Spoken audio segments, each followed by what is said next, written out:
You've just come from a gruesome primaries for the DCP party. But according to the dailies, that was very indicative in comparison to what the UDA exercise came out with.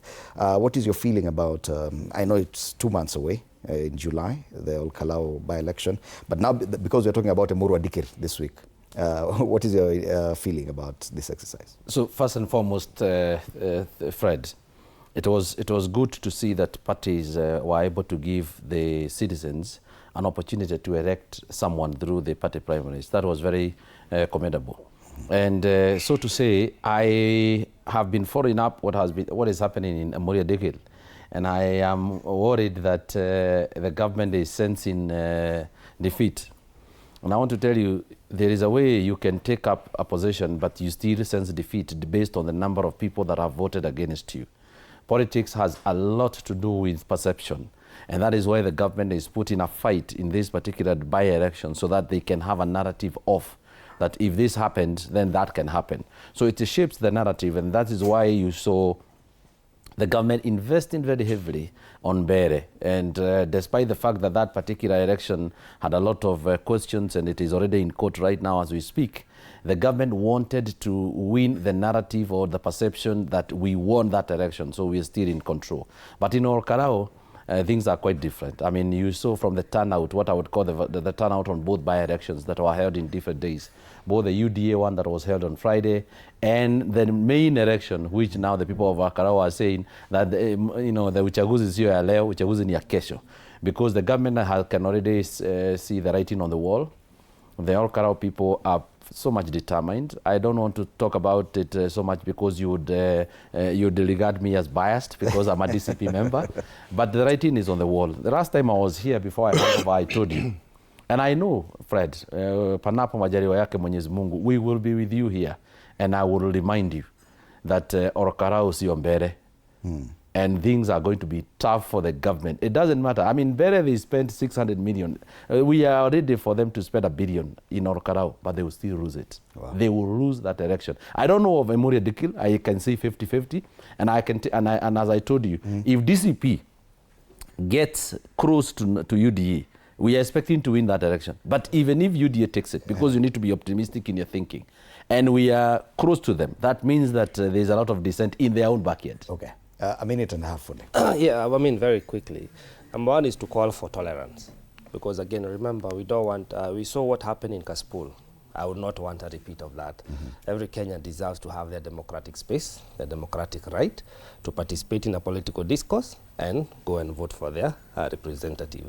So I'd call for tolerance across our divide. I know we as Safina Party, we are not participating in most of the by-elections, but we are watching. What is important to realize is that it is not always a reflection, the by-elections are not always a reflection of the national politics. Because there are people who are popularly, like now, if you look at the candidate of, I think UDA, he was a member of the late member of parliament team, who was a Jubilee member. So what does that say about the party politics? Talking about all Kalou. Yes, in all Kalou. Yes. So we just have to wait and see. Okay. Because again, the constituents need to make sure that they're sending the right person for representation into parliament. Sometimes we get lost in saying I belong to this party and therefore I'm vying on this political party ticket because it's seeming more popular. But what is the agenda? What is the manifesto of that party? Okay. We have seen people from Bere North who the guy was elected on a UDA ticket.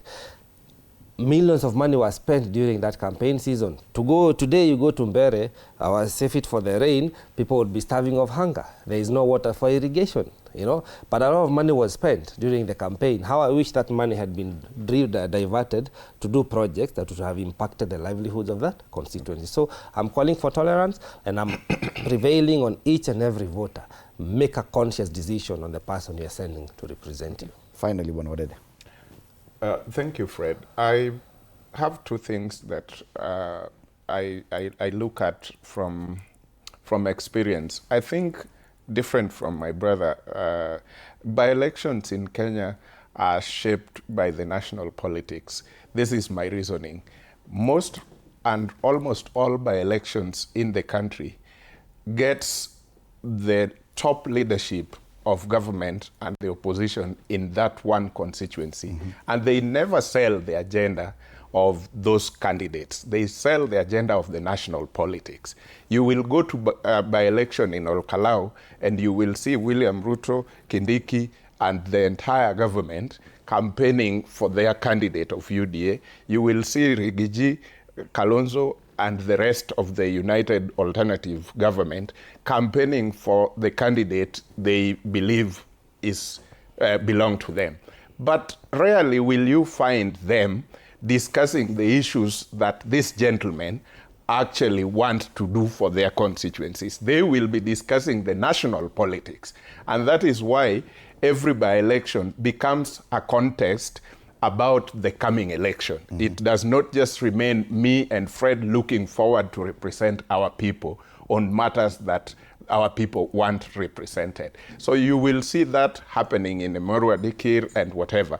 But the national, the general election gives space because the president, the opposition candidates are going all over the country. So sometimes they give us a breather if we are looking for this constituency, you and me. So we sell our personal agendas to the constituents we want to get as elected. And that is why that is the reason why in the general elections, we are likely to have somebody coming in parliament as an independent candidate, coming in parliament with a smaller party. But on a by-election, it is difficult to get such. Asante sana, and we are out of time because Monday Blitz is coming up. I'm actually being run out of studio, unfortunately. I'm focused on something very important. 5 seconds. We need to ensure that the tolerance that is being called out here runs across to the government ears. On Friday night, they abducted one of the DCP's official in Kalou.